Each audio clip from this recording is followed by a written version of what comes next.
বাংলাদেশের আকাশে নতুন একটা সূর্য উঠবার স্বপ্ন দেখছি।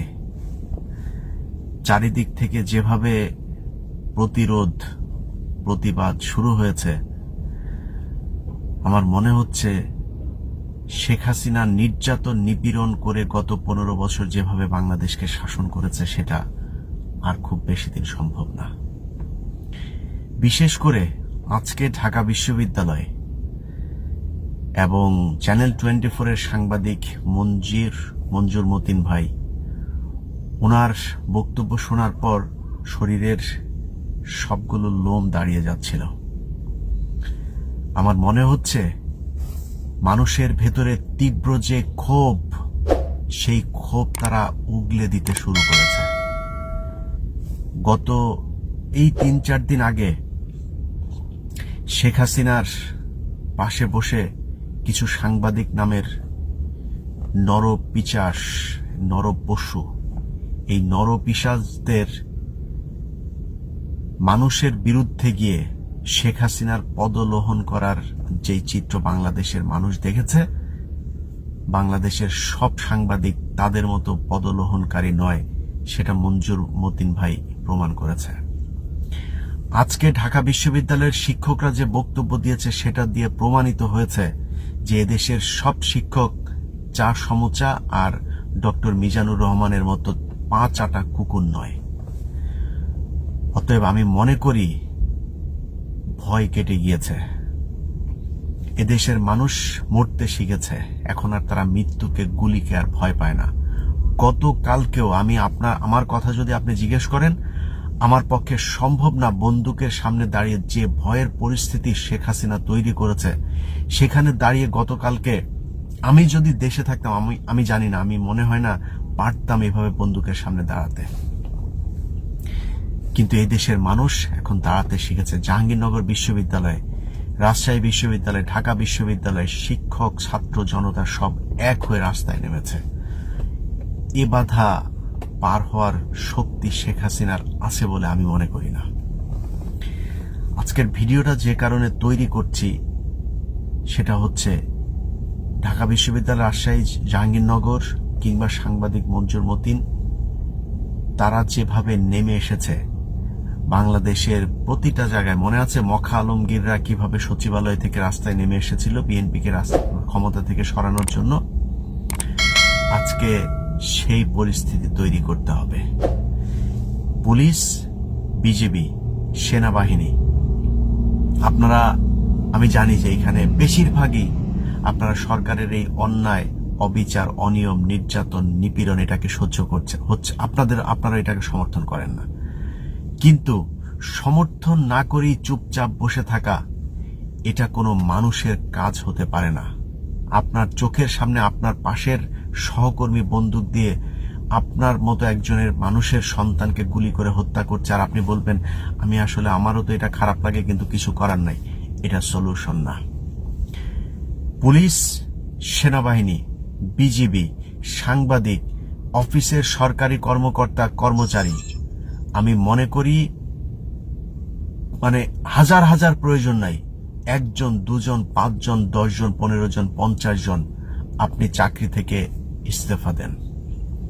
একজন পুলিশের খুব অল্প বয়সের একজন সদস্য আপনারা দেখেছেন, সে চাকরি থেকে অব্যাহতি দিয়েছে, ফেসবুকে পোস্ট করেছে যে সে তার পাশে যা ঘটে যাচ্ছে এটা তার বিবেক সায় দিচ্ছে না যে এই চাকরিতে সে থাকা উচিত, সেই জন্য সে চাকরি থেকে ইস্তফা দিয়েছে। অতএব আপনাদেরকেও চাকরি থেকে অব্যাহতি নিতে হবে। আমি বিশ্বাস করি, আমি আপনাদেরকে কথা দিচ্ছি, আমি যদি বেঁচে থাকি, আমি আপনাদের এই দেশ স্বাধীন হবার পরে আপনাদের একজন মানুষকেও ভুলে যাব না। আপনাদেরকে প্রমোশন দিয়ে তারপরে এই চাকরিতে ফেরানোর জন্য যতটুকু আমার জায়গা থেকে শক্তি আছে, আমার যতটুকু ক্ষমতা আছে, আমার জায়গা থেকে আমি চেষ্টা করে যাব। এবং আমার বিশ্বাস এই দেশ স্বাধীন হবার পরে যারাই ক্ষমতায় আসবে, যারাই প্রশাসনের দায়িত্ব নিবে, তারা আপনাদেরকে মনে রাখবে। আমি আরো একটা ঘোষণা আজকে দিয়ে যেতে চাই, যেটা সরকার পরিবর্তন হওয়া না হওয়ার বিষয় না। আমি সেটা নিয়ে খুব দ্রুতই কাজ করব। সেটা হচ্ছে এই ঘটনাতে যত মানুষ শহীদ হয়েছেন, আমি তাদের সবার পরিবারের সাথে যোগাযোগের চেষ্টা করছি, তাদের ফোন নাম্বার সংগ্রহ করার কাজ করছি।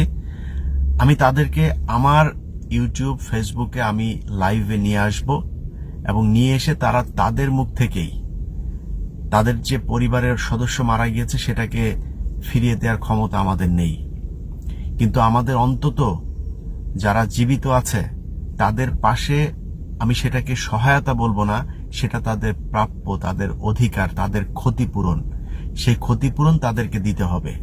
সরকারের দেওয়ার দরকার নাই। তারা, আমি প্রতিটা পরিবারকে আলাদা আলাদাভাবে আমার ইউটিউবে লাইভে নিয়ে আসব এবং তারা তাদের মুখ থেকে বলবে। তাদের মানে ওই লেখাটাকে এগুলো দিলে আমি দেখেছি যে অনেক সময় ক্ষতিপূরণ বা কারোর জন্য সহায়তার জন্য এখানে অনেক ধরনের ঝামেলা হয়।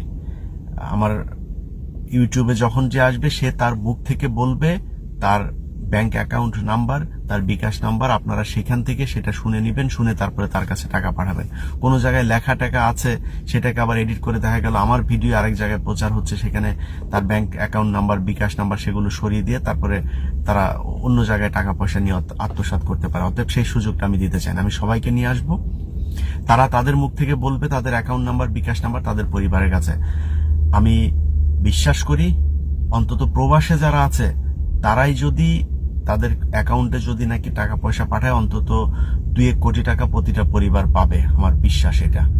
এবং বাংলাদেশের মানুষকেও বলবো, ভাই খালি ফেসবুকে হা হুতাশ করে মানে এই মায়া কান্না দেখানোর কিছু নাই, পয়সা খরচ করতে হবে। হ্যাঁ, যাদের পরিবার তাদের পরিবারের সদস্যকে হারিয়েছে তাদের পাশে আমরা অন্তত অর্থ দিয়ে তাদের পাশে থাকতে চাই, তাদেরকে বুঝাইতে চাই যে এই দেশে শেখ হাসিনাই খালি মানুষ না, তাদের মতো যারা অমানুষ এই দেশকে এখন শাসন করছে তার বিপরীত দিকের মানুষগুলো এখনো জীবিত আছে, এটা আমরা প্রমাণ করতে চাই।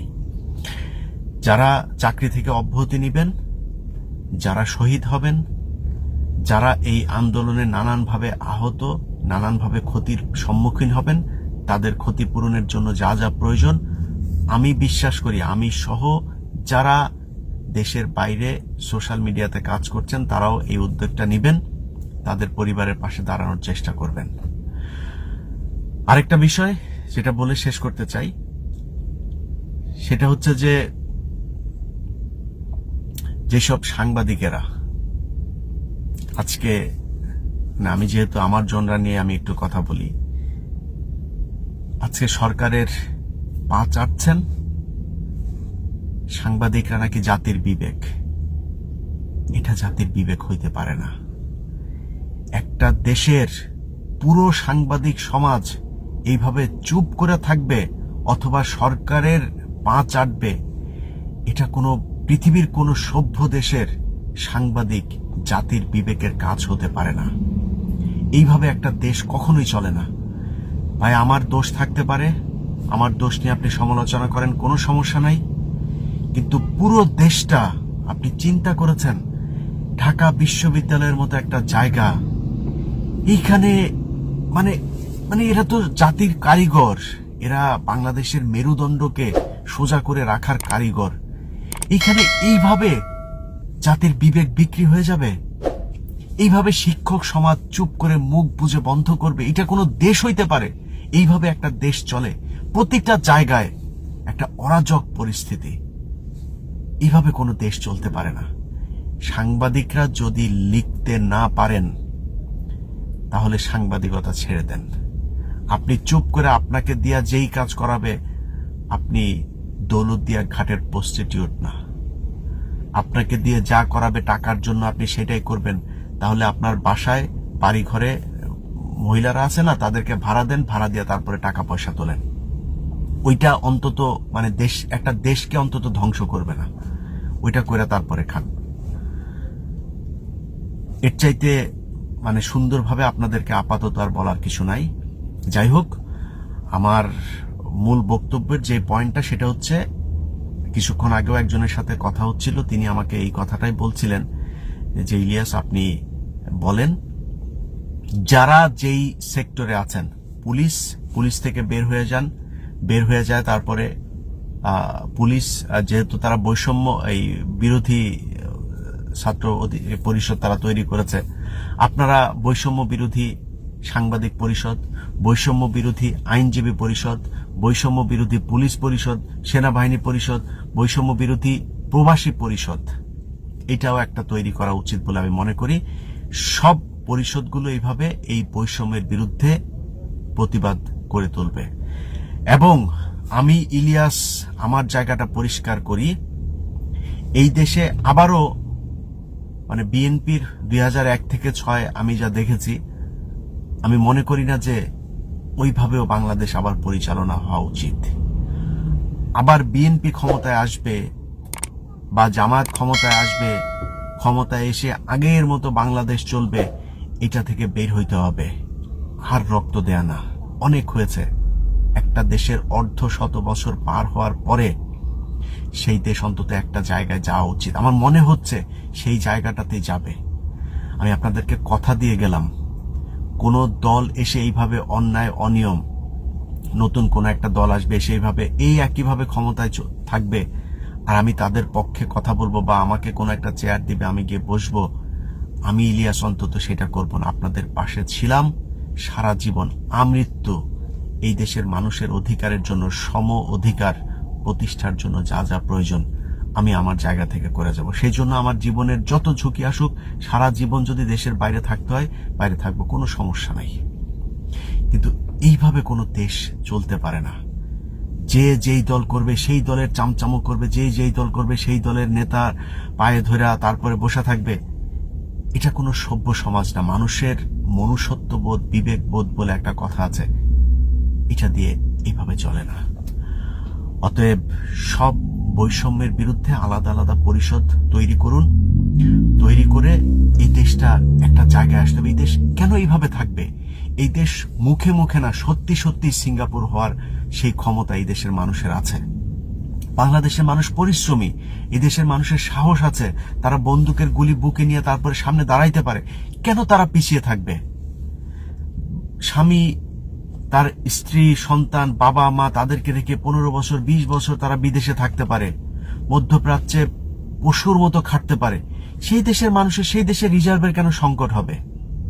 এই দেশের রিজার্ভের সংকট হওয়া একদমই অসম্ভব। এই দেশের মানুষ কখনো পিছিয়ে থাকতে পারে না, এই দেশে কখনো মানে অনুন্নত থাকতে পারে না।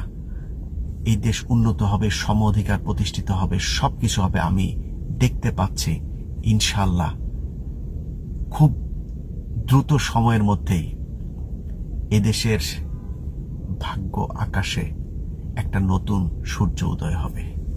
সেই সূর্য